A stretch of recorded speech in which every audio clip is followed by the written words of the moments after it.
अस्सलामुअलैकुम वरहमतुल्लाहि वबरकातुहू। 3 क्लास कैसे हैं आप सब बेटा? उम्मीद करती हूँ आप सब खैरियत से होंगे।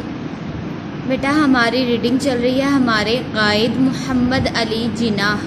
ठीक है, मैंने आपको एक पेज की रीडिंग आपको डायरी भेजी थी, एक पेज की, इस पेज की सिर्फ रीडिंग आपने करनी थी। ठीक है, 52 पेज नंबर आपने इस पेज की रीडिंग कर ली होगी। आगे हम रीडिंग नेक्स्ट पेज से स्टार्ट करेंगे, पेज नंबर 53 से। ठीक है, इस पेज की आज हमने रीडिंग करनी है। यहाँ से हम रीडिंग स्टार्ट करते हैं।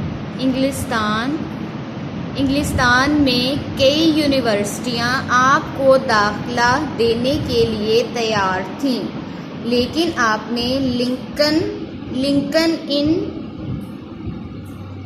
का इंतखाब किया क्योंकि इस यूनिवर्सिटी के सदर दरवाज़े पर दुनिया के 10 मुनसिफीन कहते हैं इंसाफ करने वाले, ठीक है, के नाम लिखे हुए थे। और सबसे पहला नाम हमारे प्यारे नबी हज़रत मोहम्मद सल्लल्लाहु अलैहि वसल्लम का था। इससे साबित होता है कि आपको शुरू ही से इस्लाम से बहुत लगाव था। शुरू में इंग्लिस्तान के नामानूस माहौल और मौसम की सख्ती ने आपको सख्त परेशान किया, लेकिन आहिस्ता आहिस्ता आप इसके आदी हो गए और खुश रहने लगे। आपको बचपन ही से हर नई चीज़ को समझने और करीब से देखने का बहुत शौक़ था।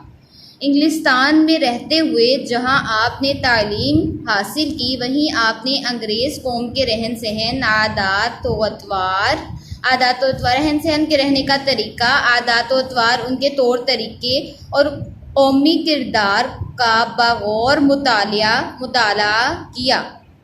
उस वक्त अंग्रेज़ बर्रे सग़ीर पाको हिंद पर हुक्मरान थे, इसलिए हिंदुस्तान के बड़े बड़े कौमी लीडर भी उनके सामने गर्दन झुका के रखते थे।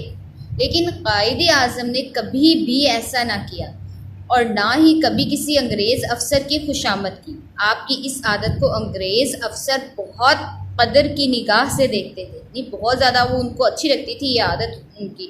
मुसलमानों को अंग्रेज़ों और हिंदुओं की ग़ुलामी से आज़ाद कराना आपकी ज़िंदगी का मकसद था।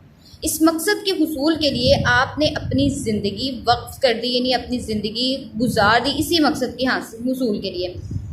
आपकी दलेराना यानी बहादुराना क़यादत ने आखिरकार एक नामुमकिन काम को मुमकिन बना दिया। पाकिस्तान का वजूद में आना एक मौजज़ा यानी हैरत अंगेज़ काम था, बहुत हैरत अंगेज़ मौजज़ा था, जो कायदे आज़म और उनके साथियों के खुलूस और दिन रात की मेहनत का समर था। यानी वो दिन रात मेहनत करते थे कि मुसलमानों के लिए अलग वतन जो है वो मुसलमानों के लिए अलग वतन हासिल किया जाए, ताकि मुसलमान अपनी इबादत जो है वहाँ पे कर सकें। ठीक है बेटा, आपने इस पूरे लेसन की रीडिंग अच्छे तरीके से, अब ये देखिए ये वाला पेज है ना आपका, आज आपने इस पेज की रीडिंग करनी है। और सैटरडे की आपकी जो डायरी है आज की, वो आज यही है कि आपकी जो हमारे कायद की रीडिंग अभी यहाँ तक हमारी मुकम्मल हो गई है ना, ये वाले पेज की कल थी और ये पेज की आज हमने रीडिंग की है। तो इसकी रीडिंग में से ही सैटरडे को आपका MCQs का जी सूट पर टेस्ट होगा, तो आप उस टेस्ट की तैयारी अच्छे से कीजिएगा।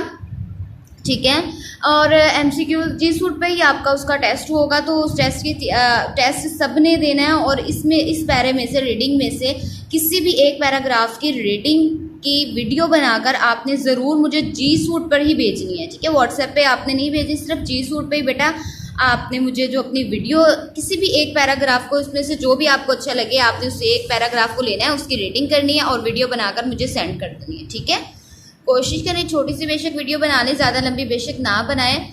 और इसमें से भी 10 अल्फाज ऐसे ले लें जिसकी आपने रफ पे प्रैक्टिस करनी। ठीक है, किसी भी तरह की परेशानी हो, कोई चीज़ समझ में ना आए तो पूछ लीजिएगा। अस्सलामु अलैकुम वरहमतुल्लाहि वबरकातुहू।